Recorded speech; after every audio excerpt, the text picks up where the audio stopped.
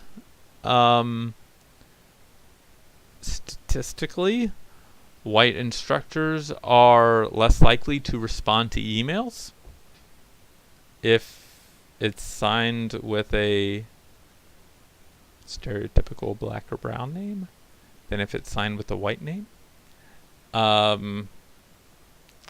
So that's fun. We have this automatic connection of black and brown people to dangerous objects, to guns, knives, things like that. Another interesting study I literally just saw today. If you show a person a picture, two white people, one of them has a knife, the other one doesn't have a knife, and then you ask them which one of these two people had the knife, they're very likely to pick the correct person. So two white people, one of them has a knife, the other doesn't, they're attacking each other.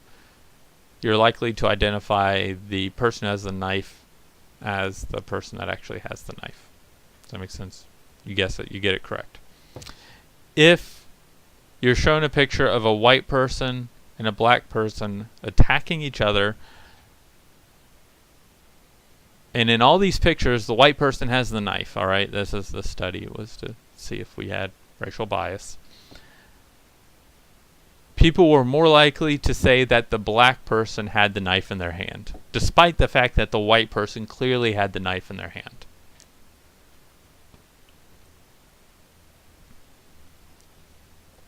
So what's up with that? Why are we more likely to associate black people with knives and guns and assume that they have knives and guns and they're dangerous and not white people? And what effect does that have on politics today and government policy?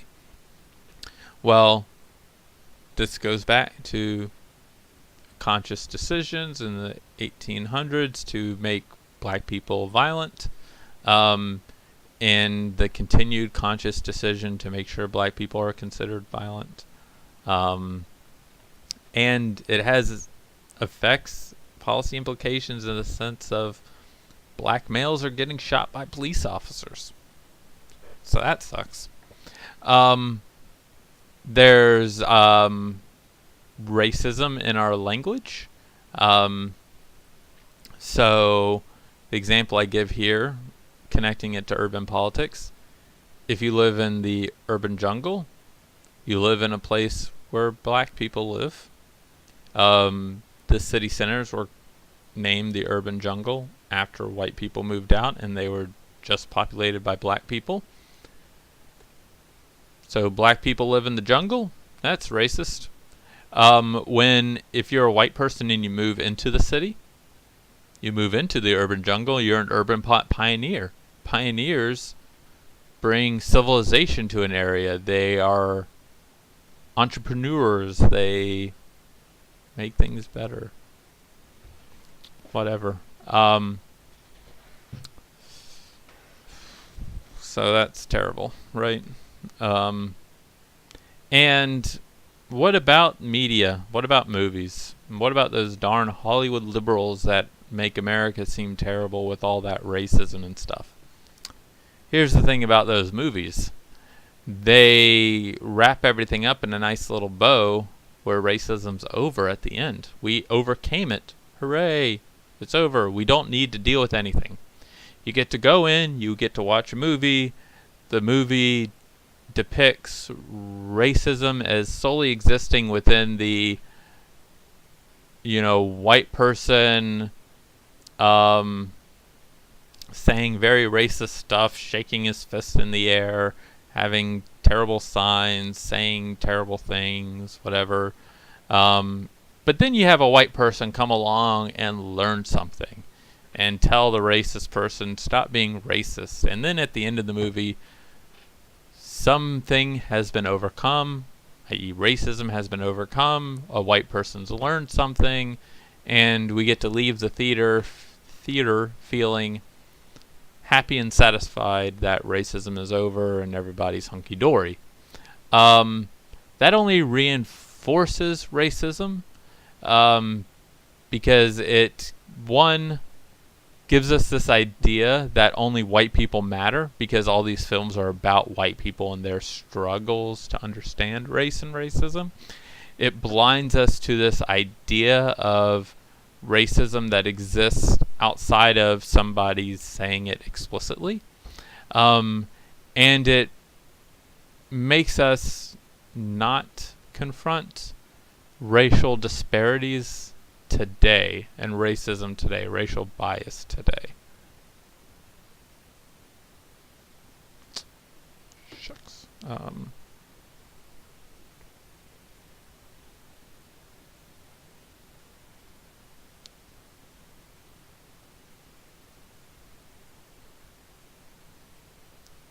Okay. So what are the, those are some political implications. I want to talk about Brown v. Board of Education because it's important. We usually think of Brown v. Board of Education as a court case desegregating schools because separate but equal is inherently unequal, because black schools are underfunded, don't get the same resources as white schools. Separate but equal is unequal because black Americans are given schools without AC, without teachers, without textbooks, without desks, things like that, whereas white people get all that stuff. That's not what Brown v. Board of Education was about. Brown v. Board of Education was about the Board of Education in Topeka, Kansas, which, for all intents and purposes, had almost created literally equal schools for black and white people. Segregated, but actually equal sign. Okay. Yet, the court said this was unconstitutional, that separate but equal is inherently unequal. Why is it inherently unequal? Because when you have laws, systems in society built in that state somebody is inferior to another person, that are meant to convey this message of inferiority, you do psychological damage to somebody. Part of this decision was, some of the evidence for this decision was based upon the doll test, which I have a link to, where black children are asked, do you like the white doll or the black doll? They like the white doll. If you're asked which doll is pretty, nice, smart, kind, beautiful, whatever, it's the white doll. If you ask which doll is ugly, violent, mean, whatever, it's the black doll. This is real sad stuff and real damage that's done when you have this type of segregation. And so Brown v. Board of Education says, if you want to have a society where people have true equality, where there's true equal opportunity, you need to break down these barriers, this segregation that has been created and reinforced by government policy and by social institutions.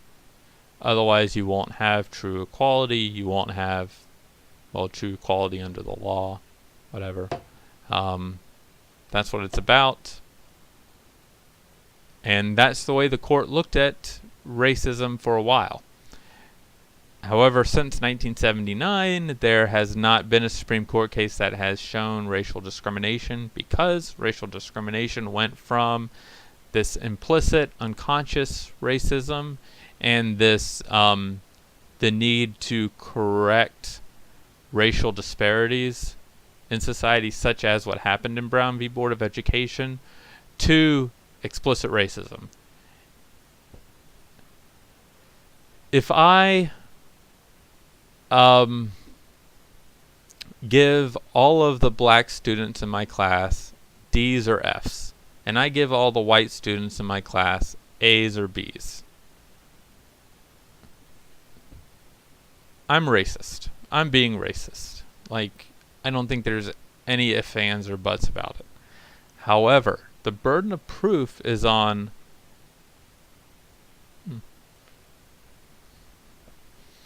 this phone number looks familiar. That's bothering me. The burden of proof is on other people to say that I was racist, and just because all the black students got a worse grade than I did, or than I gave the white students, isn't necessarily enough to prove racism. You have to prove that in my head I'm thinking black person F, white person A, because I don't like black people. That's a very high burden of proof to meet, almost impossible, and that's why apparently racism, according to the Supreme Court, has not existed since 1979. I hope that made sense. Read Tim Wise. Read the Dog Whistle Politics books. There's lots of great information in there. Lots of stuff you need to know. Not everything I've covered. Part of learning and being in college is like, being able to do reading comprehension, studying from a book, knowing what's important, helps some with that. But I also encourage people to improve based upon me not holding your hand for everything. Anyway, a couple of things with Tim Wise. One, this idea of affirmative action being a quota system is not accurate. Affirmative action is largely a voluntary process where companies are encouraged to see why there is racial disparities in their workplace and what they can do to correct it.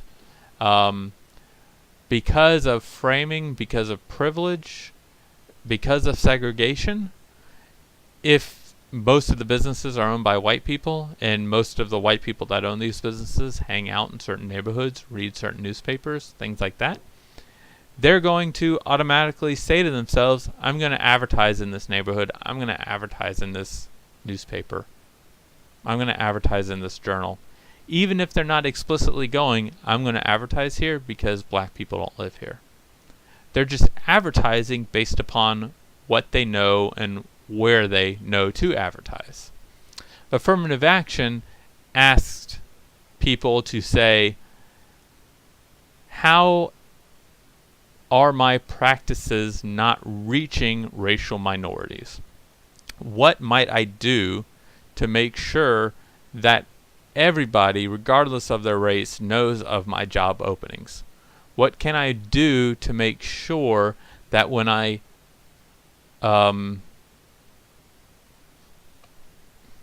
look at the qualifications of a candidate, my my view of their qualifications are not, or as much as they can be, not racially tinted. All that's important.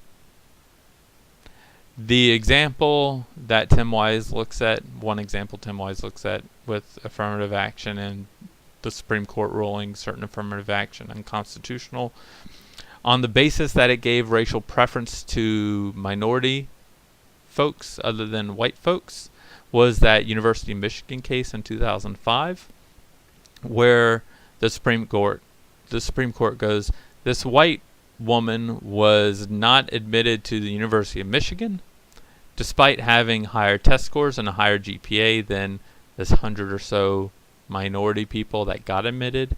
Therefore, she was racially discriminated against because of her whiteness, and that's unconstitutional.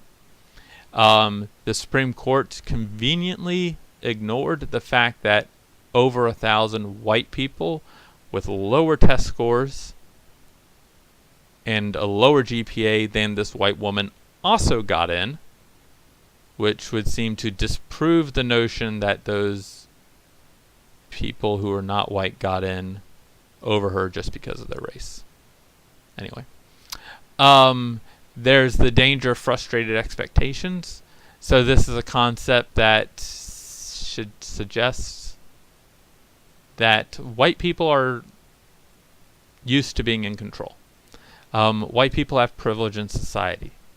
Part of this privilege comes with, like I said, being in control, having control over things. Once white people don't have control over something, if they don't get the advantage that they're used to, this danger of frustrated expectations kicks in, and they are likely to react with certain pathologies that show that express themselves in a way that where they try and regain the control that they lost or that they perceive to have lost. So white people are more likely to be serial killers, to be sexual sadists, to be drug abusers, to self-harm, to commit suicide, things like that, because these are ways that people who have lost control can exercise control, that can try and reclaim that control. All right? White people are way more likely to do these things than black people. What does this say? This shows that white people expect to have privilege, that white people do have privilege, they do have control, they expect to have this control in society, and once they start to lose that control, they act out in very negative and terrible ways. We see a lot of that today with certain people yelling about how white people are now oppressed, blah, blah, blah. Here's kind of what has happened. White people are up here on the power hierarchy. Black and brown people are down here on the power hierarchy. White people haven't moved, but black people have moved up a little bit. We now have a black president. Moved up a little bit on the power hierarchy. While white people have not lost any power relative to where they used to be, they have to share that power a little more with people that are not white. And that's why you see this big explosion of white people showing these tendencies, showing that they've lost control.